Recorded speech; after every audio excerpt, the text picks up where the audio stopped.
And the second one, maybe a SIBO infection. Could you go into a little bit about how SIBO, what it is and how it is linked to thyroid disorders? Absolutely. So SIBO is basically small intestinal bacterial overgrowth. Now, most people, listening to this podcast, I'm sure they know about the gut microbiome. We've hit it hard here. We have hit it hard.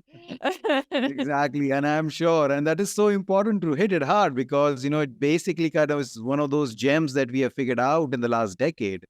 These trillions of bacteria that lives in our gut. Basically, we have more external DNA in our body than we have our own DNA because of these trillions of bacteria that contributes their DNA towards our health.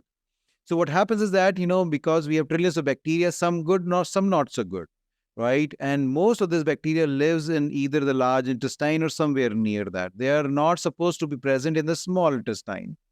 So when we see that there is an overgrowth or presence of this kind of bacteria in the small intestine, that's what basically we call as SIBO. Most people know them as bad bacteria or overgrowth of bad bacteria in their gut.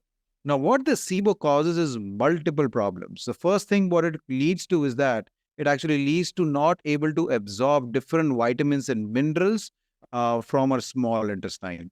And we know the thyroid needs good minerals like iodine, like iron, like magnesium, B vitamins, and all of these absorption is happening in the small intestine. Because of SIBO, they are not able to absorb these nutrients, and that ultimately obviously affects the thyroid.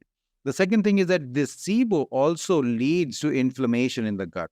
And there is a strong connection between the gut and thyroid. When there is inflammation present in the gut, that leads to ultimate inflammation in the thyroid, and that again triggers Hashimoto's disease.